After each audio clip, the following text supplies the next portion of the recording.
The red ships came from beyond the stars. They were massive, each one larger than a city block, and there were 800 of them. They moved through space with perfect order, like soldiers marching in formation.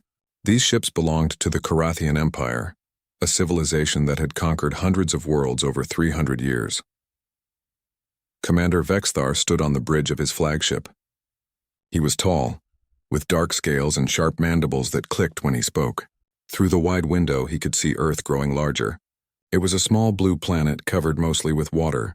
His scanners told him that the people living there were primitive. They had simple technology. They fought among themselves. They would be easy to defeat. "This will be quick," Vexthar said to his officers. "Destroy one of their stations in orbit. When they see our power, they will surrender." The other officers agreed. They had done this many times before. Most planets gave up without a real fight. It was easier that way. The Empire would take what it wanted, and the conquered people would work for their new masters. Vexthar gave the order. Energy weapons fired from his ships. In seconds, the International Space Station exploded into tiny pieces. 15 humans died instantly. Their bodies floated away into the darkness of space. Now Vexthar waited. Usually, the people below would send messages begging for mercy. They would offer to surrender if the Empire spared their cities. But from Earth, there was only silence. "Strange," said his second officer. "Why don't they respond?" "They are probably too afraid to speak," Vexthar replied. But something felt wrong. Every satellite around Earth had gone dark. No communications came from the surface. The planet looked calm, as if nothing had happened. "Give them 1 day," Vexthar ordered. "Then we will destroy one of their cities. That will make them understand." Deep under the Rocky Mountains in a place called Colorado, there was a secret base. It was buried 3 miles below the surface where no enemy could reach it. Inside this base, Admiral Henry Blake watched the destruction of the space station on his screens. His face was hard and serious. He was an older man with gray hair and tired eyes, but those eyes burned with determination. "They killed our people," said Lieutenant Katie Morrison. She was young, barely 30 years old, and her voice shook with anger. 15 good men and women." "I know," Henry said quietly. His hands gripped the edge of the control panel so hard his knuckles turned white. "How long until our fleet is ready?" Captain Ryan Tucker looked up from his computer. 96 hours, sir. All ships are moving to their positions near the moon." Henry nodded. For 50 years, Earth had been preparing for this day. It started when an alien probe passed through the solar system decades ago. Scientists detected it and realized the truth. Humans were not alone in the universe, and if there were aliens out there, some of them might not be friendly. The governments of Earth finally agreed on something important. They needed to prepare for war, but they couldn't let the public know. People would panic, so the work was done in secret. Shipyards were built on the dark side of the moon. Factories were hidden inside asteroids. Weapons were designed and tested far from Earth where no one could see. Above ground, life continued as normal. People went to their jobs. Children went to school. Nobody knew that beneath their feet, in hidden bases around the world, thousands of workers were building the largest military fleet in human history. "Send the signal," Henry ordered. "Activate Protocol Guardian." All across the solar system, hidden doors began to open. On the moon, massive craters that looked natural split apart, revealing hangar bays filled with warships. In the asteroid belt, rocks that had seemed like any others opened up and ships emerged.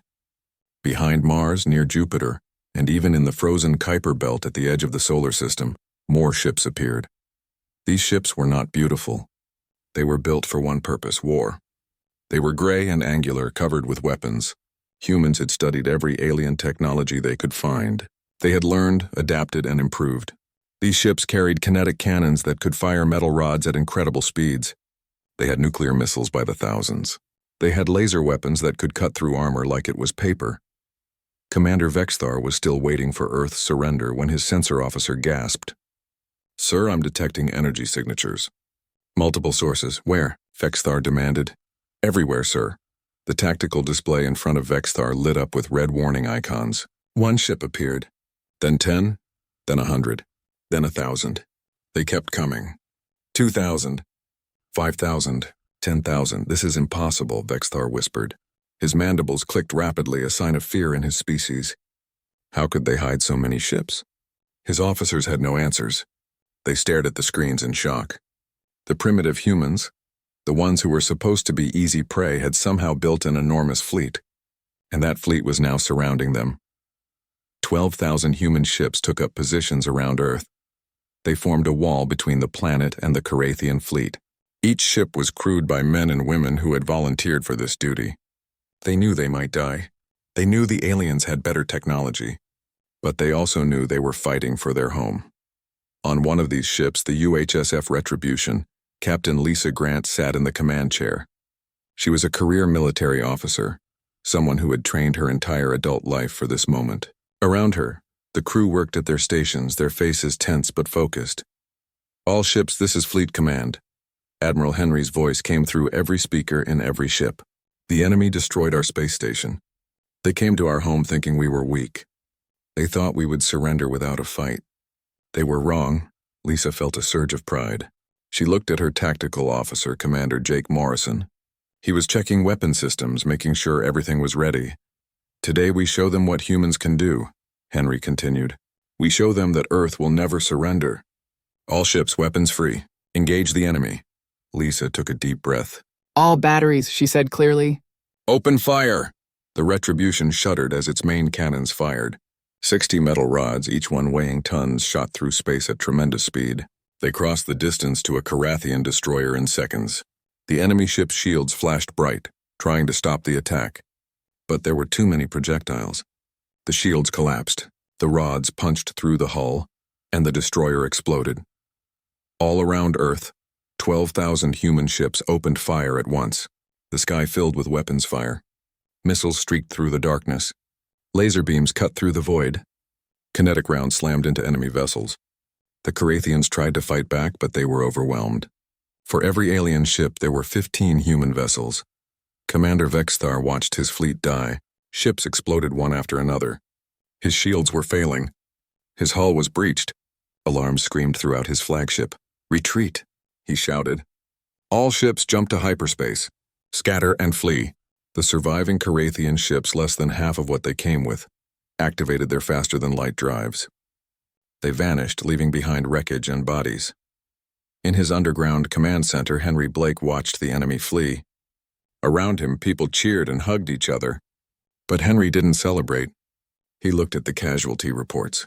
Humanity had won, but the cost was high. 400 ships destroyed, 38,000 people dead. "Send a message to the Carathian Empire," Henry said. "Tell them this was their only warning. If they come back, we'll be ready with even more ships. Tell them that humanity will never surrender." News of the defeat traveled fast through the Carathian Empire. On every conquered world, people heard the story. A small, primitive planet called Earth had destroyed half of a subjugation fleet. For 300 years, the Empire had never lost a battle like this. The subject worlds began to whisper. If Earth could fight back, maybe they could too. Emperor Corvin IX received the news in his throne room on the capital planet. He was ancient by human standards, over 200 years old, but his species lived much longer. His scales were deep crimson, a color that showed his royal blood. When he heard what happened at Earth, his rage shook the entire palace. "Impossible," he roared, smashing his clawed hand against the armrest of his throne. "A primitive species does not have 12,000 warships." Grand Admiral Thelric bowed low before the Emperor. He was responsible for military intelligence, and this failure would likely cost him his life. "My Emperor, we underestimated them. Our initial scans were wrong. The humans hid their true capabilities. They made us look weak," Corvin hissed. "Do you know what this means? Our subject worlds are already becoming restless. Some have stopped sending tribute. There are whispers of rebellion." Thelric knew this was true. The Empire's power had always been based on fear. Every world believed the Carathians were unbeatable. Now that belief was shattered. If the Empire didn't respond with overwhelming force, everything would collapse. "We must make an example of Earth," Corvin declared. "Assemble every available warship. I want 10,000 ships. We will crush these humans so completely that no one will ever dare to resist us again." "My Emperor," Thelric said carefully, "if we send our entire fleet to one location, our other territories will be vulnerable." Corvin's eyes burned with fury. "Are you questioning my judgment?" "No, my Emperor. I will see it done immediately."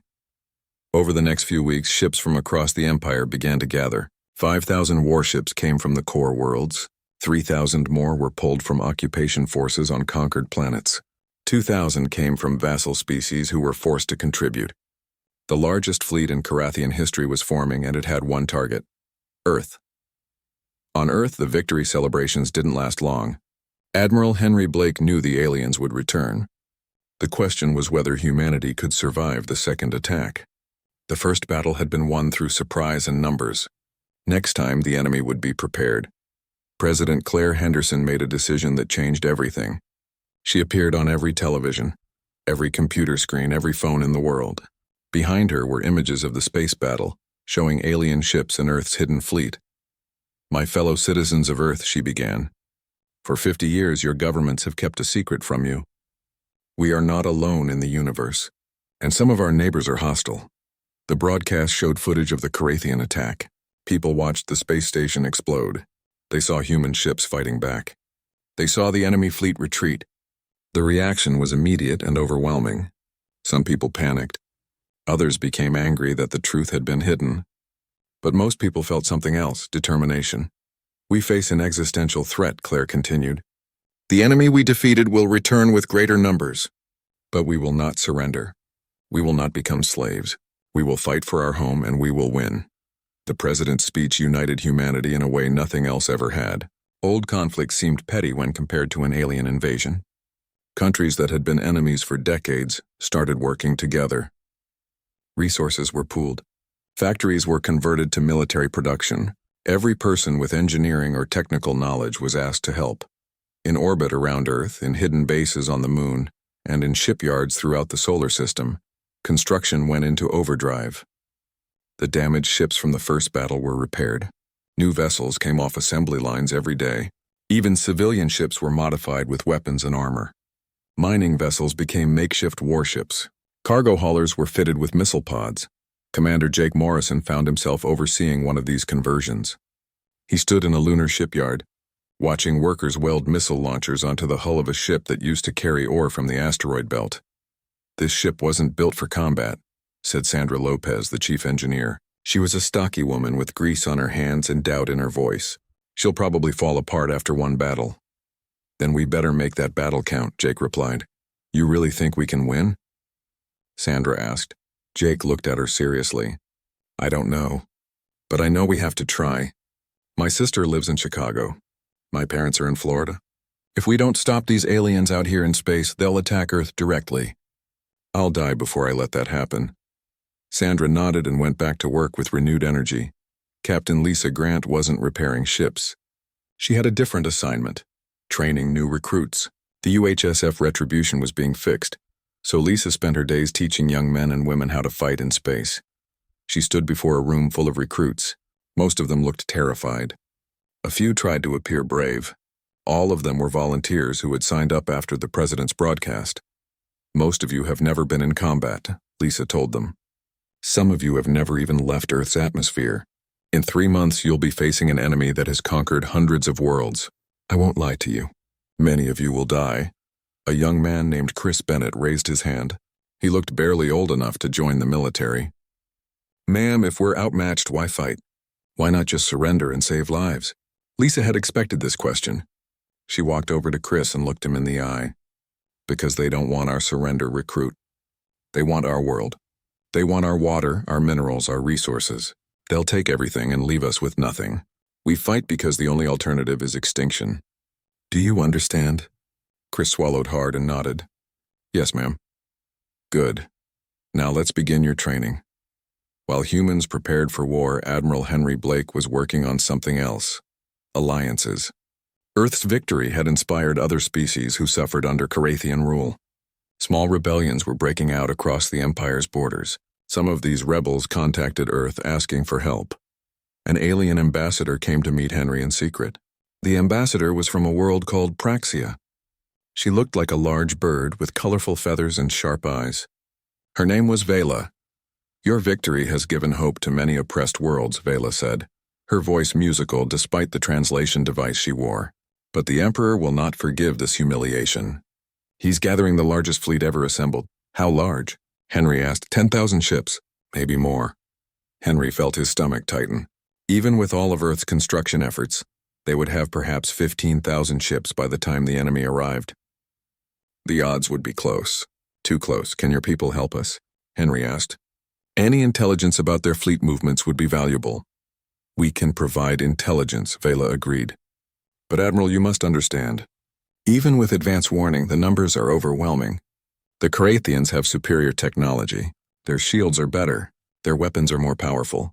But they can be beaten, Henry said firmly. We proved that. You surprised them. You won't have that advantage again. Henry stood and walked to the window. Outside he could see workers rushing between buildings, ships launching into orbit, humanity mobilizing for total war. Then we'll have to find different advantages, he said. We're good at adapting. It's what kept us alive when we were living in caves, and it's what will keep us alive now.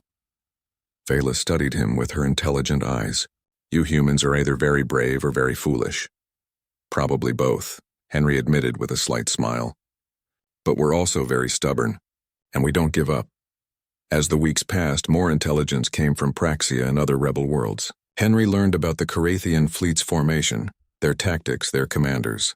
He studied every piece of information looking for weaknesses. The human fleet continued to grow. 15,000 ships, 16,000. The construction never stopped. Behind the scenes, scientists worked on new weapons. They reverse-engineered captured alien technology. They developed electromagnetic pulse weapons that could disable enemy systems. They created plasma torpedoes. They improved their shields, but everyone knew the truth. Even with all these preparations, the next battle would be close. The Carathians were coming with everything they had, and this time, they wouldn't underestimate Earth. The Carathian armada arrived like a red storm. 10,000 warships dropped out of hyperspace in perfect formation. They were so massive that their combined gravity made sensors throughout the solar system go crazy. From Mercury to Neptune, every human outpost detected them. Emperor Corvin himself commanded the fleet from his personal ship, the Eternal Dominion. It was the largest vessel ever built by the Empire, 5 miles long and bristling with enough weapons to destroy a continent. Corvin wanted to watch Earth burn with his own eyes. Begin the attack, Corvin ordered. His voice was cold and final. Target their homeworld. I want to see their cities in flames. But as the armada moved toward Earth, they found the humans waiting for them. Again. 15,000 human ships hung in space around Earth like a protective shell. They had learned from the first battle. Their formations were better. Their weapons were improved.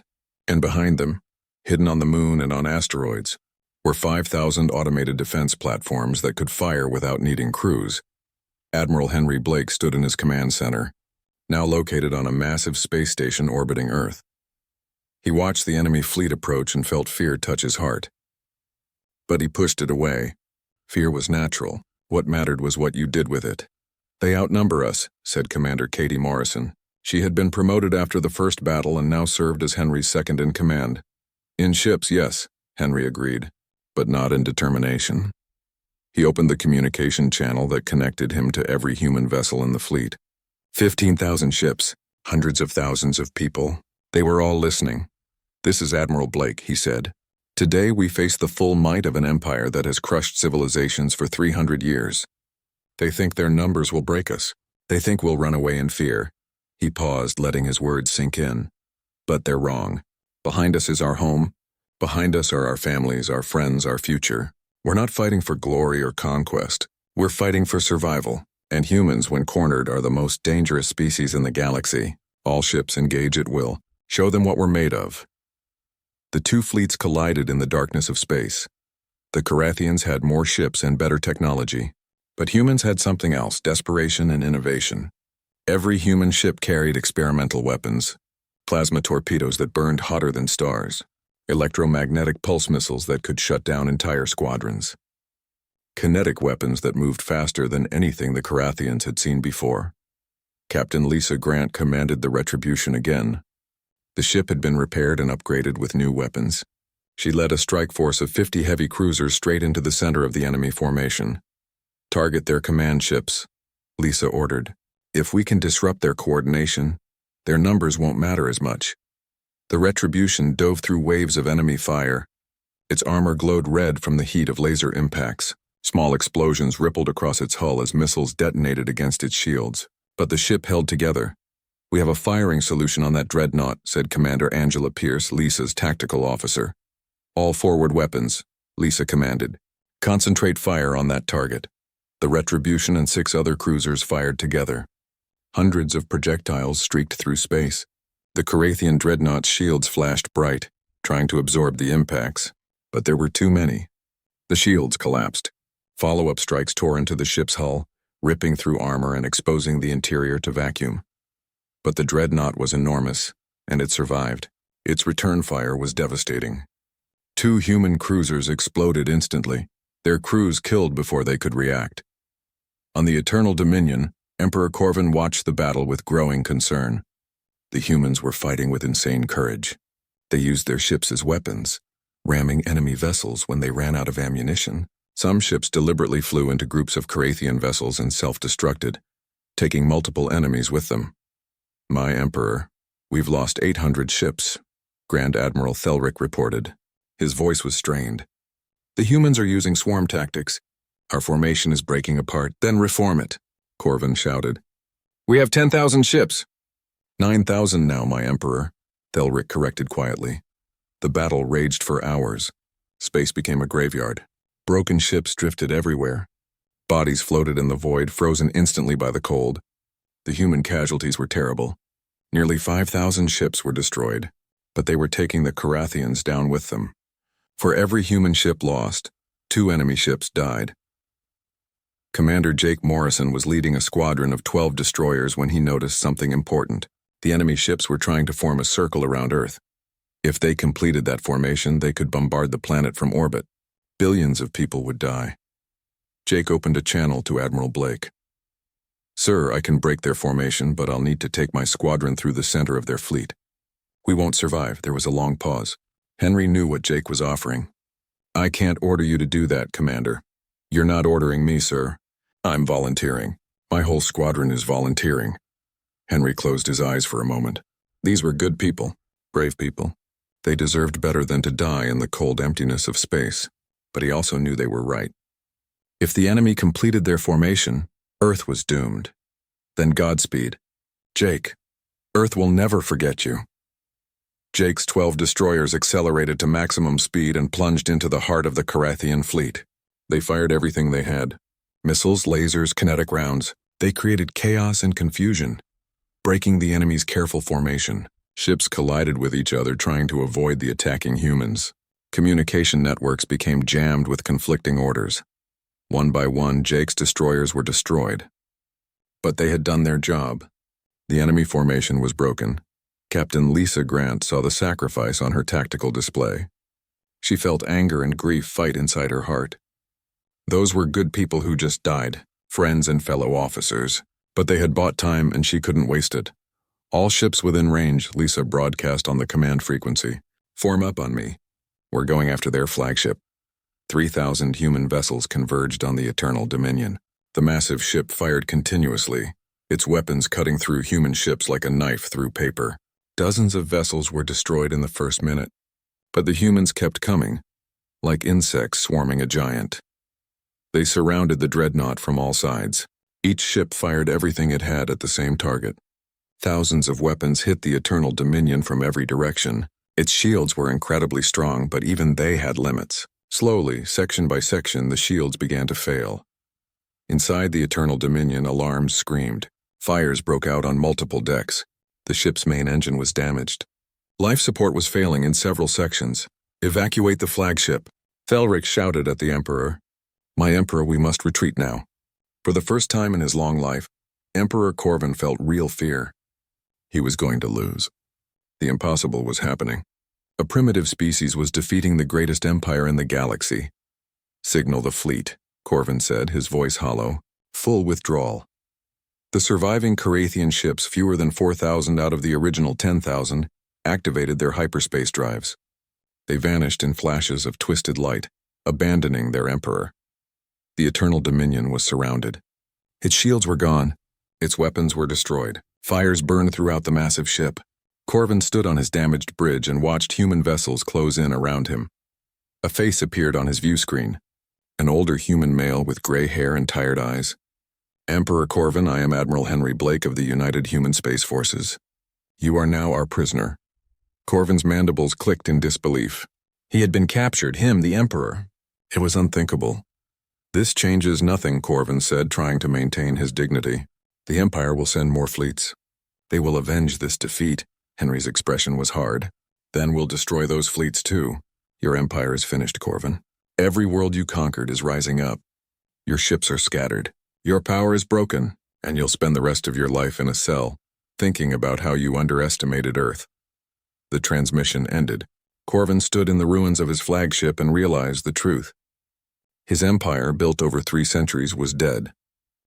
The capture of Emperor Corvin sent shockwaves through the entire galaxy. News traveled fast on the quantum communication networks that connected civilized worlds. Within days, everyone knew that the Carathian Empire had been defeated. Not just beaten, but broken completely. On worlds that had been conquered generations ago, people came out into the streets. Some cried with relief. Others celebrated. A few couldn't believe it was real. The Empire had seemed eternal, unbeatable. Now it was collapsing like a house made of cards. The Carathian homeworlds descended into chaos. Noble houses that had served the Emperor for centuries turned on each other. Each one claimed they should rule now. Civil war erupted. Fleets that had once conquered planets now fought each other for control of the dying empire. On the edges of Carathian space, vassal species declared independence. Worlds that had been forced to pay tribute and send soldiers simply stopped. When Carathian ships arrived to enforce the old rules, they found defense fleets waiting for them. The oppressed had learned from Earth. Resistance was possible. 6 months after the battle, Admiral Henry Blake stood before the United Earth Assembly. But it wasn't just humans in the chamber anymore. Representatives from a dozen alien species sat in the audience. Some were former Carathian subjects. Others were independent worlds that had heard about Earth's victory and wanted to make contact. The chamber was a mix of human and alien architecture. Some seats were designed for beings with legs, others for creatures that slithered or floated. Translation devices hummed, converting dozens of languages into sounds each species could understand. We've received requests from 47 worlds asking for military assistance, Henry reported. They're facing Carathian remnant forces or local warlords. We don't have the resources to help all of them. President Claire Henderson, still leading Earth's government, looked troubled. She was tired. They all were. The war had cost so much. We never wanted to become a galactic power, Henry. We just wanted to protect our home. I know, Henry said. But we've proven something important. We showed the galaxy that the Empire could be beaten. If we don't help these worlds, they'll fall back under tyranny. But if we do help them, we'll be building something new. Something better. Ambassador Vela from Praxia clicked her beak thoughtfully. Her feathers were a brilliant blue in the chamber's light. The human victory has inspired many. But inspiration alone does not win wars. You are proposing a military alliance? More than that, Henry explained. A true coalition, mutual defense, shared technology. We work together where our interests align. The Carathians ruled through fear and force. We can offer something better, partnership between equals. The debate went on for hours. Some representatives worried about losing their independence. Others feared that Earth would become a new empire. But most recognized the truth. Alone they were weak. Together they could survive. Eventually, the Galactic Coalition for Mutual Defense was created. Earth would lead the military forces because humans had the most ships and the most experience fighting the Carathians. But diplomatic and economic decisions would be made by vote, with each species having equal say. Captain Lisa Grant, now promoted to Commodore, was given command of the first coalition fleet. It was a mix of human vessels and alien ships. She stood on the bridge of her new flagship, the UHSF Vigilance, and looked at her crew. Half were human, the other half were aliens from 5 different species. A Praxian navigation officer with green feathers sat at the helm. A Helm engineer whose species looked like walking crystals monitored the power systems. Human weapons officers worked alongside alien tactical specialists. It should have been chaotic. Instead, it worked surprisingly well. Commander Angela Pierce, still serving as Lisa's executive officer, joined her near the viewport. Strange how things change, Angela said. A year ago, we didn't know aliens existed. Now we're fighting beside them. The universe has a way of forcing us to adapt, Lisa replied. How's the crew integration going? better than I expected. The Praxians are amazing navigators, and the Helm engineers have improved our shield efficiency by 12%. There are some cultural problems, but nothing serious. Good, Lisa said, because we have our first mission. Intelligence reports had identified a Carathian warlord named Draktor. He was a former admiral who refused to accept the Empire's defeat. He had gathered a fleet of 200 ships and was raiding trade convoys in the Telos sector. Merchant vessels were being destroyed. Civilians were dying. Time to show this warlord that the galaxy has changed, Lisa said. The Coalition fleet jumped to hyperspace. When they arrived in the Telos sector, they found Draktor's ships attacking a convoy of civilian vessels. 3 freighters were already burning. The raiders were moving in to finish off the survivors. All ships battle formation, Lisa ordered. Let's remind them why the Empire fell. The Coalition fleet was smaller than Draktor's force. Only 150 ships. But they had surprise and better coordination. They came out of hyperspace in a tight formation and immediately opened fire. Draktor's ships tried to respond, but they were spread out and unprepared. The Coalition's mixed tactics confused them. Human ships used kinetic weapons. Praxian vessels fired energy beams that could bend around obstacles. Helm ships generated electromagnetic fields that disrupted enemy sensors. The battle was short and decisive. Half of Draktor's fleet was destroyed in the first 10 minutes. The rest tried to flee, but Coalition ships pursued them. Only a handful escaped. Draktor himself was captured when his flagship's engines were disabled. Lisa watched as the warlord was brought onto her ship in restraints. He was a large Carathian with black scales and hate-filled eyes. You have won nothing, Draktor snarled. The Empire will rise again. Lisa looked at him coldly. The Empire is dead, and people like you are the reason nobody mourns it. You'll stand trial for your crimes. The families of the people you killed will see justice. Back on Earth, life was slowly returning to normal. But normal meant something different now. The revelation of alien life had changed everything. Children grew up knowing they were part of a larger galactic community. Schools taught alien languages alongside human ones. Trade with other worlds brought new technologies and ideas. In a small apartment in Denver, Chris Bennett sat with his family. He had survived both battles. Though he lost his left arm in the second one, now he wore an advanced prosthetic made with alien technology. It worked better than his original arm. His younger sister, Emma, was studying for a test on galactic history. Chris, why did you fight? She asked suddenly. You could have stayed safe on Earth. Chris thought about all the people who had died. Jake Morrison and his squadron. The crews of hundreds of destroyed ships, friends he would never see again. Because someone had to, he said finally. Because Earth is worth fighting for. And because I wanted you to grow up in a free world. A world where you can ask questions and make your own choices. Emma hugged him. I'm glad you came home. Me too, kid. Me too. In a secure prison on the moon, Emperor Corvin sat in his cell and watched news broadcasts. His empire was completely gone now. The noble houses had carved it into a dozen small kingdoms that fought constantly. The species he had conquered were building new governments. Trade routes were opening. Peace treaties were being signed. Admiral Henry Blake visited him one day. The two old enemies looked at each other through a transparent barrier. You've won, Corvin admitted. But do you understand what you've destroyed? The Empire maintained order across hundreds of systems. Without us, there will be chaos. Henry considered this. Maybe, but it will be their chaos. Free people making their own mistakes. That's better than being slaves to your order. You are young as a space civilization, Corvin said. Idealistic. The galaxy will teach you harsh lessons. We've already learned the harshest one, Henry replied. That we can't depend on anyone else to protect us. We'll make mistakes, but they'll be our mistakes to learn from. Henry turned to leave, then paused.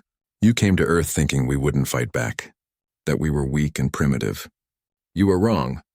Remember that if nothing else. Humans don't give up. Ever. As Henry walked away, Corvin sat in his cell and thought about irony. His empire had conquered hundreds of worlds. But it was one small planet. One stubborn species that brought everything crashing down. 5 years passed after the fall of the Carathian Empire. The galaxy changed in ways that nobody could have predicted. The fear that had kept hundreds of worlds enslaved was gone. In its place grew something new, cooperation and hope.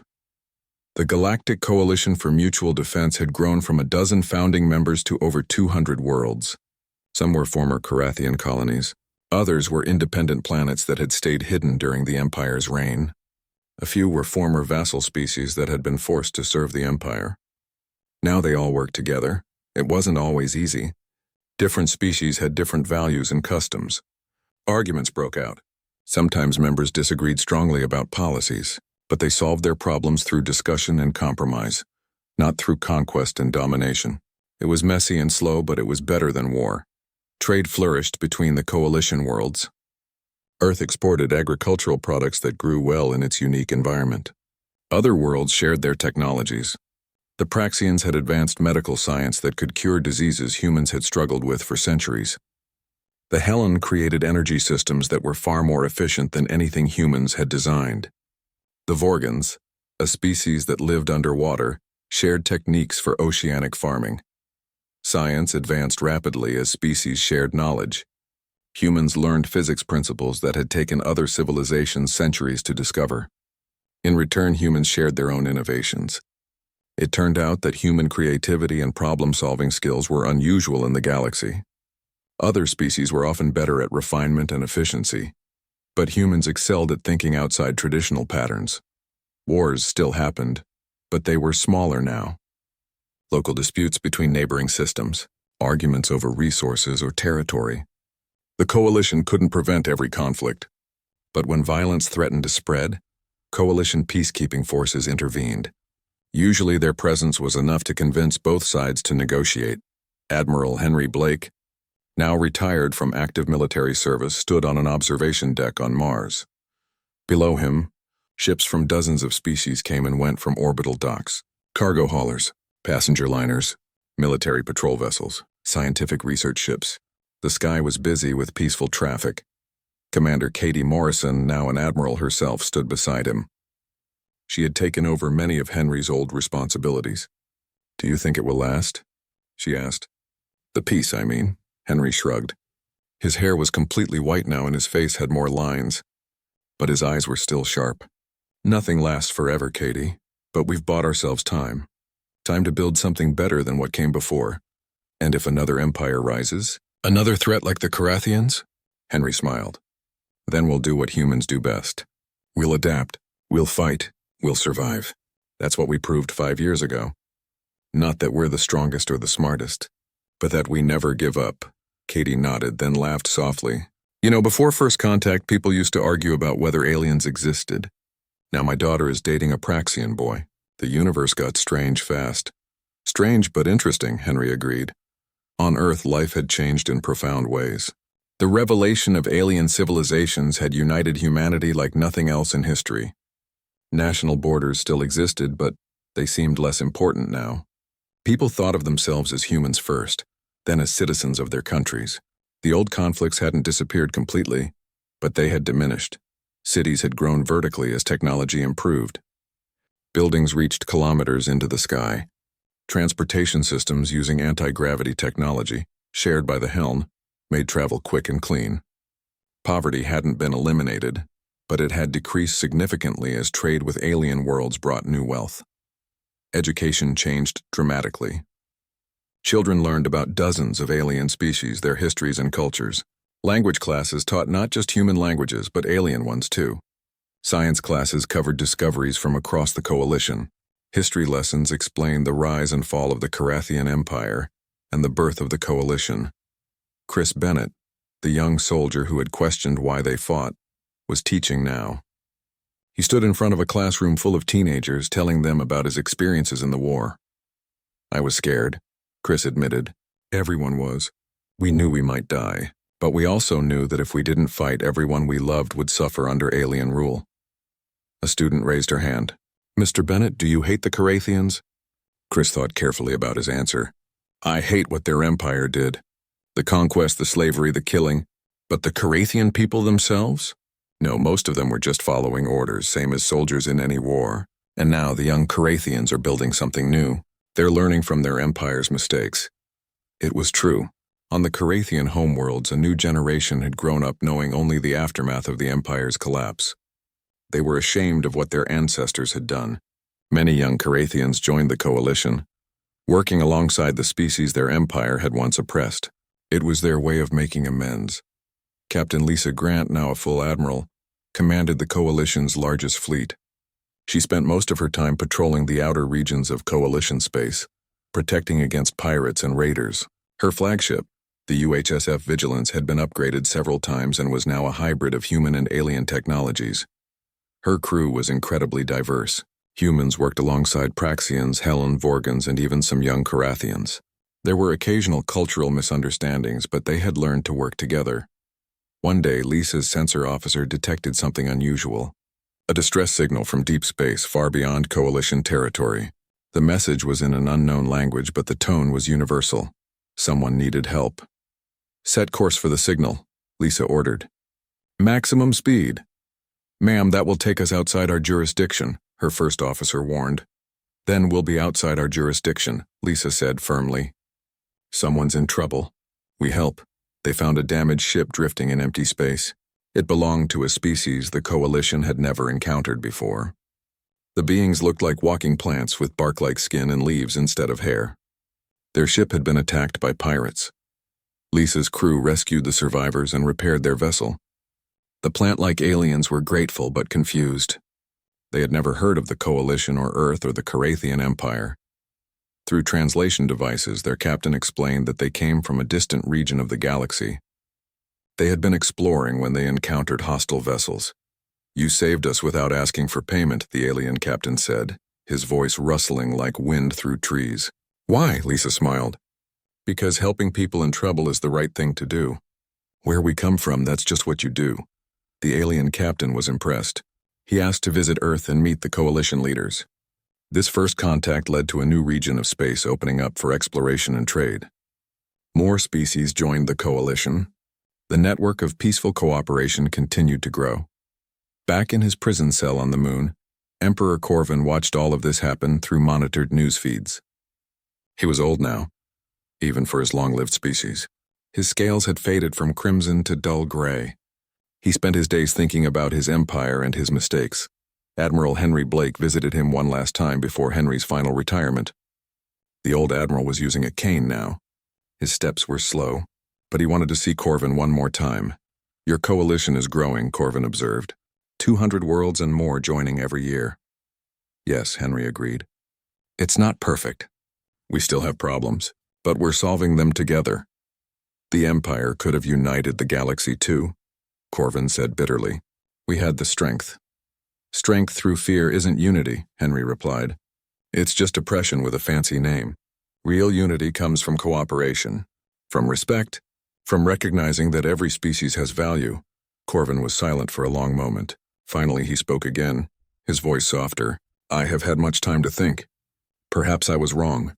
Perhaps the Empire's way was not the only way. It was the closest thing to an apology that Henry would ever hear from the former emperor." He nodded. "Maybe your people's new government will do better." "Perhaps," Corvin said. "I will not live to see it. But perhaps." Henry left the prison and looked up at Earth, visible in the lunar sky. It was a beautiful blue marble, peaceful and alive. Hard to believe that 5 years ago it had been the center of the largest space battle in galactic history.